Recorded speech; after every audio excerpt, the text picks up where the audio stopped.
दोस्तों, कल के वीडियो में हमने बात किया था कि अपने को 10th और 12th में किस तरीके से सब्जेक्ट का सिलेक्शन करना है। अब आज हम आ गए हैं इन दोनों के सिलेक्शन होने के बाद अब हमें क्या करना चाहिए। तो देखिए, अपने को इंडस्ट्री में अगर आना है तो सबसे आसान तरीका जो होता है, सबसे आसान तरीके के लिए 3 डिग्री है जो आपको हेल्प करेंगे आपकी जॉब के लिए। तो सबसे पहला आता है ITI, टेक्निकल डिग्रीज की मैं बात कर रहा हूँ। बाकी डिग्रीज में भी करके लोग इंडस्ट्रीज में आ सकते हैं, लेकिन जो सबसे ज़्यादा डिमांड होता है, जिसकी सबसे ज़्यादा ज़रूरत होती है, मैं उसकी बात करूँगा। ये हो सकता है ITI आप कर लो। दूसरा ऑप्शन आपके पास है डिप्लोमा का, कहीं कहीं पर इसको पॉलिटेक्निक भी बोलते हैं, है ना। फिर तीसरा ऑप्शन है BTech का। ये 3 ऑप्शंस हैं आपके पास इंडस्ट्री में, 3 ऑप्शन है आपके पास इंडस्ट्री में जल्दी से आने के लिए। ये 3 ऑप्शन का यूज करके आप जो है इंडस्ट्री में आ सकते हो। तो मैं आपको बताऊंगा कि इन तीनों के लिए क्या क्या करना चाहिए। जो सबसे ज्यादा जरूरत होती है, जो सबसे ज्यादा जरूरत होती है इंडस्ट्रीज में, वो हमें किसकी जरूरत होती है? ITI की। ये जो होते हैं ग्राउंड लेवल पर काम करते हैं। फिर उनसे थोड़ी सी ज्यादा जरूरत होती है पॉलिटेक्निक की, सुपरविजन के लिए। और फिर जरूरत होती है डिग्री डिप्लोमा की, थोड़ा सा हायर लेवल का सुपरविजन इनका होता है। एक तरीके से स्टार्टिंग में ये भी सुपरवाइजर होते हैं, फिर धीरे धीरे आगे चल करके मैनेजमेंट में चले जाते हैं। तो इन तीनों को मैं बताने से पहले आपको इंडस्ट्रीज का एक स्ट्रक्चर बताना चाहूंगा, जिससे आपका कॉन्सेप्ट क्लियर होगा। कोई भी इंडस्ट्रीज बनती है तो वहां पे 3 टाइप का मैनेजमेंट होता है।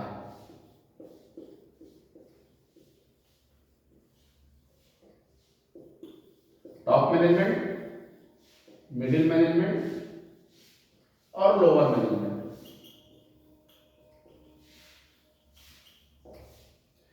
ये 3 मैनेजमेंट से इंडस्ट्रीज बनती है, top management, middle management, lower management.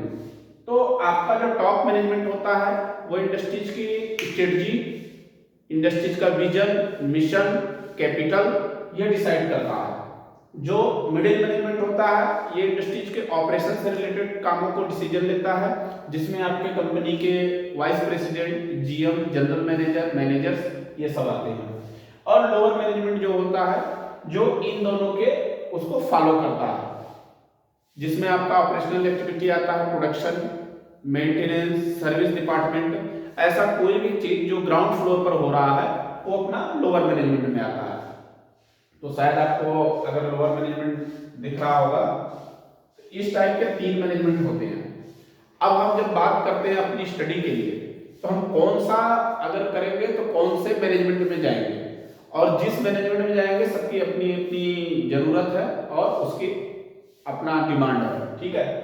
तो अब देखिए, जो भी हम ये तीनों हैं, शुरुआत में हम ये तीनों जो भी हैं लोअर मैनेजमेंट में जाते हैं प्रोडक्शन पैदा करने के लिए। क्योंकि कोई भी कंपनी खोलेगी उसका रेवेन्यू जनरेट करना एम है। रेवेन्यू जनरेट करने के लिए उनका प्रोडक्ट सेल होना चाहिए। अब वो प्रोडक्ट का मतलब मैन्युफैक्चरिंग ही नहीं है। अगर कोई सर्विस इंडस्ट्रीज है उसका सर्विस होना चाहिए, कोई सेल्स की है, बैंक का है तो उसका सर्विस सेल्स होना चाहिए। मिला के अपन जिस वजह से इंडस्ट्रीज को बनाए हुए हैं वो इंडस्ट्री सेल होनी चाहिए। तो उसके लिए हमारा ये पैराग्राफ बना हुआ है। हमारे कॉन्सेप्ट क्लियर हो गए। अब हम ये तीनों आते हैं लोअर मैनेजमेंट में, और यहाँ पर हम जो है प्रोडक्शन जनरेट करते हैं और धीरे धीरे हमारा ग्रोथ इसमें होता रहता है। तो अब देखिए, ये तीनों मैनेजमेंट बनाने का, बताने का आपका रीजन यही है कि आप ये समझो कि आप कौन सा कोर्स करोगे तो कहां तक जा सकते हो।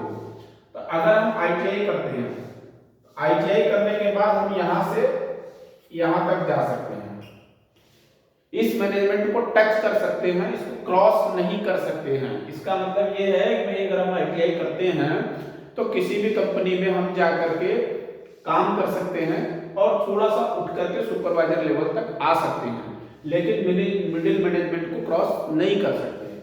पॉलिटेक्निक होल्डर आएगा तो एज सुपरवाइजर आएगा, 2-4 साल, 10 साल, 15 साल काम करने के बाद वो मिडिल मैनेजमेंट में जा सकता है। लेकिन चला जाएगा इसकी कोई गारंटी नहीं है। 100-200 में से कोई एक बंदा जो है मैनेजर बनता है। अब डिग्री वाले जब आएंगे तो उनकी जो जर्नी होती है वो जर्नी ये लोअर मैनेजमेंट में यहां से जर्नी होती है, तो लगभग वो जो है कि क्रॉस के पास ही रहते हैं और कुछ समय बाद इसमें इंटर कर जाते हैं। अब वो कहां तक जा सकते हैं, यहां से लेकर के यहां तक जा सकते हैं। तो चीजें बताने का हमारा रीजन ये है कि अगर हम कोई भी कोर्स सिलेक्शन करते हैं तो हमको कंपनी में क्या वजूद मिलेगा। अब जैसे जैसे हमारी पोजीशन बढ़ेगी वैसे वैसे हमारा इनकम बढ़ता चला जाएगा। वो किसी कंपनी में कम होगा, किसी कंपनी में ज्यादा होगा, लेकिन स्ट्रेटजी और साइकोलॉजी और आपका जो मनी है इसी के हिसाब से बढ़ता रहता है। तो अगर हम अपना सिलेक्शन चूज करते हैं तो इसके हिसाब से हमको ये समझ जाना है हम किस लेवल में रहने वाले हैं। दूसरी चीज, आज थोड़ी सी वीडियो बड़ी हो जाएगी तो थोड़ी जल्दबाजी मत करिएगा, मैं आपको डिटेल में बताना चाहता हूं। हमारा बताने का कुछ रीजन ये है कि आप समझो आपको करना क्या है। हम कर लिए, करने के बाद फिर हम परेशान हो रहे हैं, उससे अच्छा है कि करने से पहले हमें कुछ जानकारी मिल जाए। तो अब मैं आगे आपको बताऊंगा। अब मैं ये बताने वाला हूं कि ट्रेड कौन कौन से होते हैं। तो देखिए, ये हमने 4 लिए थे, इसमें अब मैं आपको बताऊंगा कि सबसे जल्दी जॉब किसमें मिलेगी, कौन कितने साल का होता है और कौन सा ट्रेड जो है इंपॉर्टेंट है हमारे लिए। तो आईटीआई जो होता है,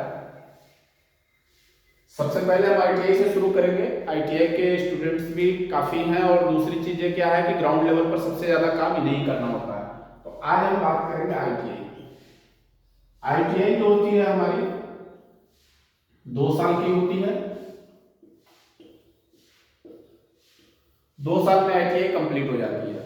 और मैं आपको बता दूं कि कई लोग क्या करते हैं, आईटीआई कर लेते हैं और आईटीआई करने के बाद 2 साल 3 साल जो है कि कुछ नहीं करते हैं और 3 साल 4 साल के बाद फिर जॉब करना स्टार्ट करते हैं, या फिर 1-2 साल वो इसमें रहते हैं कि कहीं भी कुछ हो जाएगा।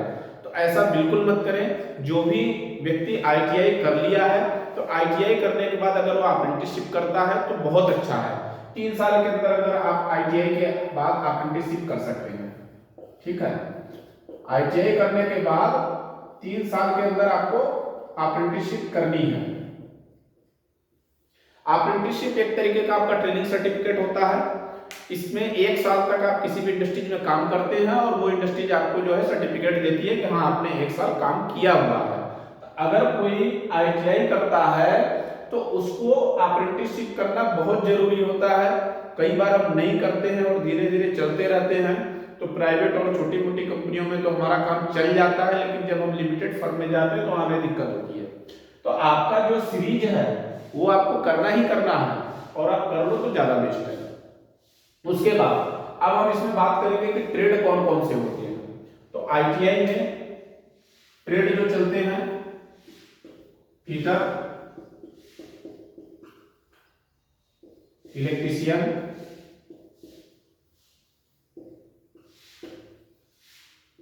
डीजल मैकेनिक,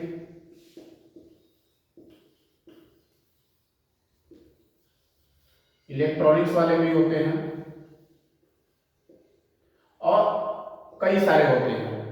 वेल्डर, मेन जो छूट गया था वेल्डर होता है। तो अब होता क्या है कि हम इसमें से कोई भी एक कर लेते हैं और फिर हम उससे रिलेटेड इंडस्ट्रीज में काम लेने नहीं जाते हैं, दूसरी इंडस्ट्रीज में चले जाते हैं। तो वहां हमें नौकरी नहीं मिल पाती है और हम परेशान होते हैं और मिल भी गई तो हमारा जो है वैल्यू नहीं होता है। फॉर एग्जाम्पल के मैं आपको बताऊं, इलेक्ट्रीशियन सबके जगह कॉमन है। इलेक्ट्रीशियन से अगर कोई आईटीआई कर रहा है तो ये कॉमन होता है। किसी भी इंडस्ट्रीज में जाएंगे तो आपको इलेक्ट्रिकल का काम बड़े आसानी से मिल जाएगा। अब डीजल मैकेनिक तो जो है बहुत पुराना ब्रांच है और अब धीरे धीरे ये लुप्त हो रहा है। इसकी जरूरत कम होती चली जा रही है। कम होने का मतलब ये नहीं है कि जो पुरानी थी वो खत्म हो गई। अब जो नई इंडस्ट्रीज बन रही है वहां पर डीजल मैकेनिक की जरूरत नहीं है, क्योंकि अब हमारा काम करने का तरीका, टेक्नोलॉजी अलग अलग हो रहा है। तो आज के डेट में हमें कौन सा काम जरूरी है, जो ज्यादा इंडस्ट्रीज में डिमांड है, फिटर की। फीटर से अगर कोई बंदा ITI करता है तो उसका काम ये है कि किसी भी मशीन को फिटिंग करना, मतलब assembly, disassembly, overhauling, preventive maintenance, तो इस तरीके का काम जो है वो फीटर करता है। फीटर के बाद जो सबसे ज्यादा चलने वाली चीज है वो है वेल्डर। फीटर के बाद सबसे ज्यादा चलने वाली जो चीज है वो वेल्डर है। हाई पेइंग जॉब है वेल्डर की, फिक्स जॉब है, उसमें बहुत ज्यादा उसको करने की जरूरत नहीं है। वेल्डर्स में भी कई टाइप के वेल्डर आते हैं। आर्क वेल्डिंग नॉर्मल जो वेल्डर होता है, और IVR वेल्डर।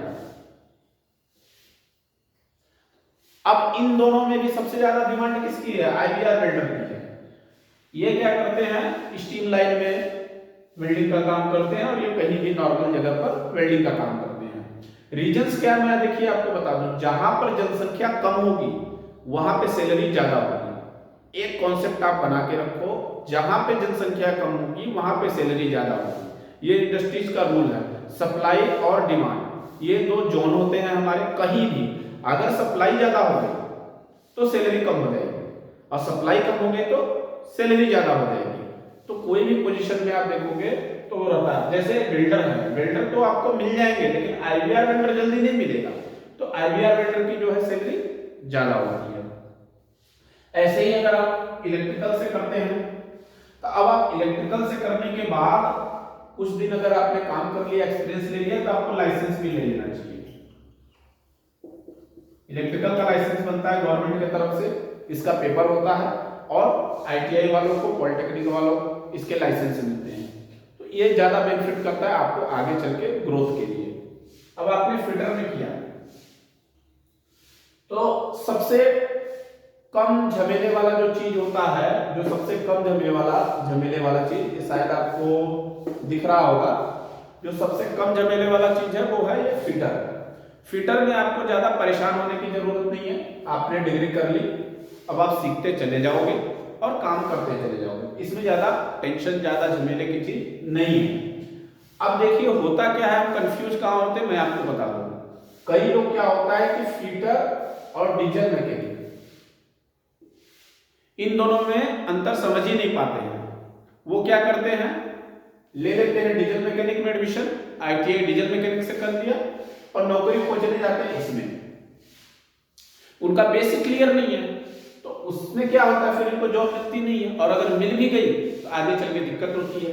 क्योंकि सीधी सी बात है, डीजल मैकेनिक मतलब इसमें स्पेशलाइजेशन है, ये मैकेनिक है।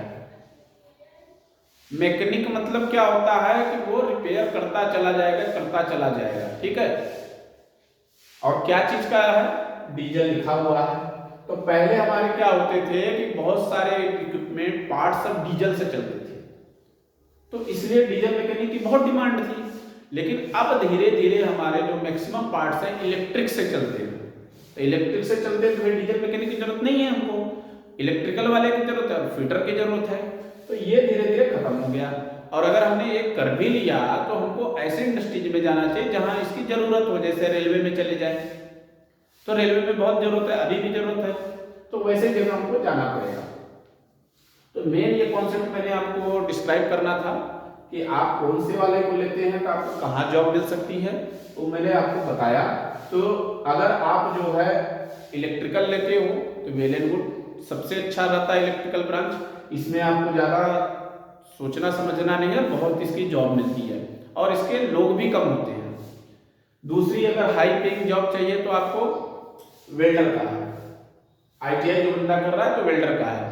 फीटर से ज़्यादा वेल्डर का वैल्यू रहता है और उसको जॉब मिलता है, पैसा भी मिलता है। रीजंस क्या है कि नंबर्स ऑफ क्वांटिटी वेल्डर्स कम होते हैं। अगर कहीं पे 10 लोगों की टीम है और अगर फैब्रिकेशन का काम चल रहा है तो वहां पर अगर 2 फीटर रहेंगे, 2 वेल्डर रहेंगे, 2-3 हेल्पर रहेंगे, तो इनका जॉब मिल जाएगा।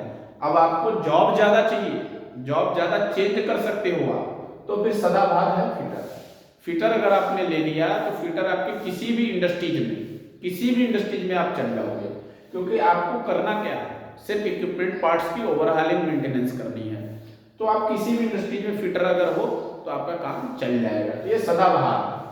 तो अपने हिसाब से आपको कौन सा वाला अच्छा लगता है वो आप कर सकते हो। इलेक्ट्रीशियन से करोगे तो आपको इलेक्ट्रिकल में काम करना पड़ेगा, फिटर से करोगे तो मशीनों के साथ जो है मेंटेनेंस करना पड़ेगा।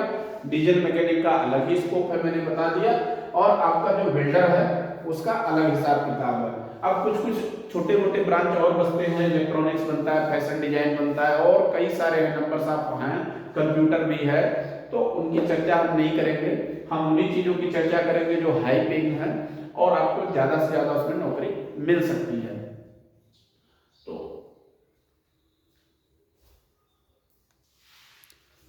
इसी के साथ जो है आज की वीडियो हम यहाँ पे खत्म करेंगे, और नेक्स्ट वीडियो में अब हम जो है जो डिस्कशन करने वाले हैं वो पॉलिटेक्निक की ब्रांचों के ऊपर डिस्कशन करेंगे, और उसके बाद जो हम डिस्कशन करने वाले हैं वो डिग्री, डिप्लोमा, बीटेक, बी के बारे में डिस्कशन करेंगे। उसके बाद हमारी जर्नी मैकेनिकल की शुरू हो जाएगी, प्योर जर्नी, जिसमें मैं आपको हर एक कंपोनेंट के बारे में बताया करूंगा कि उसमें क्या आपको ध्यान देना है और कैसे मेंटेनेंस करना है। धन्यवाद।